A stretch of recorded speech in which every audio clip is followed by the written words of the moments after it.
A história da Bolsa de Valores é cheia de dramas, né? Mas poucas são tão, digamos, educativas quanto a do Décio Bazin, um verdadeiro veterano aqui do mercado brasileiro. A jornada dele, de uma fortuna que era só no papel, até a ruína total e, finalmente, a uma sabedoria incrível, tem uma lição muito poderosa para qualquer um que se aventura nesse mundo. Então, vamos entender essa história. Olha, essa frase já diz tudo, né? O Bazin nos lembra que o mercado não é uma calculadora fria, é um palco, onde a psicologia humana é a grande estrela. Por trás dos gráficos, dos números, o que manda mesmo são forças como a ganância, o medo, até a manipulação, que estão sempre ali, puxando e derrubando os preços. Bem, essa é a primeira parte da nossa jornada. A gente vai entrar agora nesse mundo que é ao mesmo tempo atraente e muito perigoso da Bolsa. Exatamente como o Bazin viveu pela primeira vez. Um lugar que se move por três forças bem poderosas. Primeiro, os boatos. O pregão, sabe, ele vive de sussurros, de notícias que ninguém confirmou. Como o próprio Bazin descreveu, fervilham boatos todos otimistas. É uma dica aqui sobre uma descoberta de petróleo, outra ali sobre uma fusão que vai acontecer. Essas histórias, sendo verdade ou não, criam uma volatilidade gigante, um ambiente super carregado de emoção. E junto com os boatos, vem ela, a ganância.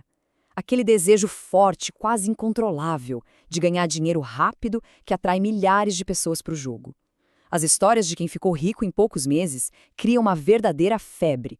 E aí, muita gente acaba ficando cega para os riscos que estão bem na frente. E, claro, onde tem ganância, o pânico nunca está muito longe. O humor do mercado pode virar numa piscada de olhos. Quando aqueles boatos otimistas se mostram falsos, a ganância se transforma num desespero para vender tudo. E aí o índice, como o Bazin mesmo diz, desaba como um prédio implodido. Agora, vamos mergulhar na jornada pessoal do Décio Bazin. Assim como muita gente na época, ele foi completamente levado pela euforia do mercado de ações brasileiro lá em 1971. Um boom que foi turbinado por um mecanismo financeiro muito, mas muito poderoso. A ferramenta que inflou essa bolha foi o mercado a termo. Pensa assim, com só 10% do valor, uma pessoa podia controlar uma posição enorme em ações. Se a ação subisse 10%, o ganho sobre o dinheiro investido era de 100%. Isso amplificou os lucros de uma forma absurda, mas, claro, também os prejuízos. E os ganhos foram de cair o queixo. Em só 5 meses, Bazin viu seu capital inicial virar o equivalente a US$ 300.000. Uma fortuna de papel, construída em cima de alavancagem e euforia. Mas era um dinheiro que, como ele mesmo admitiu depois, nunca existiu de fato, a não ser na minha mente. E aqui, nas palavras do próprio Bazin, a gente vê a armadilha psicológica da especulação. Já não era mais sobre investir, era sobre o vício do jogo. A lógica, sabe, tinha sido totalmente trocada pelo impulso. Então, com a mesma velocidade que a euforia subiu, ela desabou. Chegamos no momento em que a bolha estourou, mostrando que aquela base, onde todas aquelas fortunas de papel foram construídas, era frágil demais. Esse slide aqui mostra a dimensão da loucura da época. A ação do Banco do Brasil estava sendo vendida a 52, mas o valor real dela, com base nos dividendos que pagava, era só 4. 13 vezes mais. As pessoas não estavam comprando empresas, estavam comprando uma fantasia, ignorando completamente os fundamentos. O fim foi rápido e brutal. Quando os preços começaram a cair, aquela alavancagem que criou fortunas começou a trabalhar ao contrário. As corretoras começaram a exigir mais dinheiro para garantir as operações. Quem não tinha era forçado a vender a qualquer preço, o que fazia a queda ser ainda mais rápida. Então, o ponto-chave é este.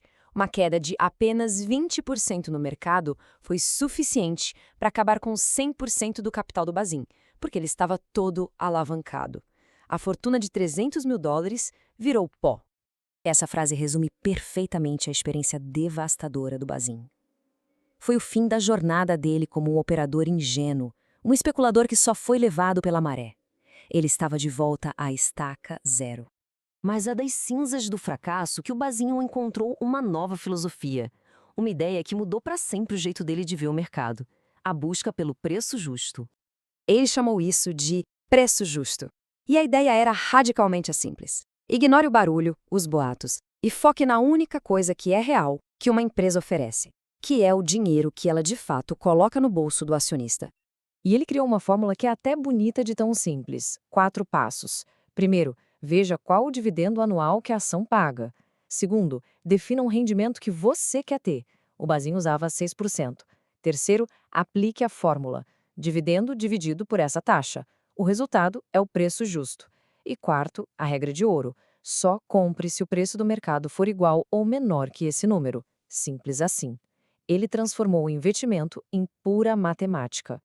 Essa percepção dele reforçou a principal crítica que ele tinha ao mercado.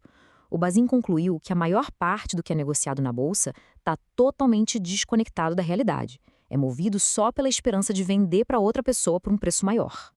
Vamos agora para a volta por cima. O Bazin se transforma, deixa de ser um jogador e vira um investidor disciplinado, com uma filosofia clara que foi testada no fogo. Aqui fica muito clara a mudança de mentalidade.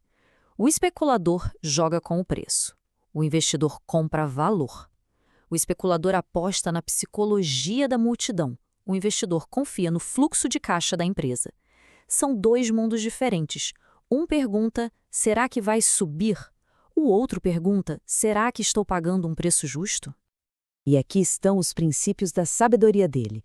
Primeiro, o foco é nos dividendos, no retorno real. Segundo, a paciência é uma aliada. Terceiro, sempre compare o preço de mercado com o valor real da empresa. E quarto, compre valor quando está barato, não euforia quando está tudo caro. E a história dele não acaba na ruína, não. O Bazinho voltou para o mercado e, usando o método dele, reconstruiu seu patrimônio de forma sólida, provando que a sua filosofia realmente funcionava. Essa história, mesmo sendo de décadas atrás, continua super atual. Hoje, com moedas digitais, ações meme, a euforia é instantânea e as tentações da especulação talvez sejam ainda mais fortes. As lições do Bazin são como um antídoto essencial para tudo isso. E assim, a jornada do Bazin nos deixa com uma pergunta final. No meio da ganância, do medo, do barulho todo, a escolha é entre ser um jogador levado pela maré ou um investidor ancorado no valor. A pergunta que fica é: que papel cada um decide desempenhar nesse palco?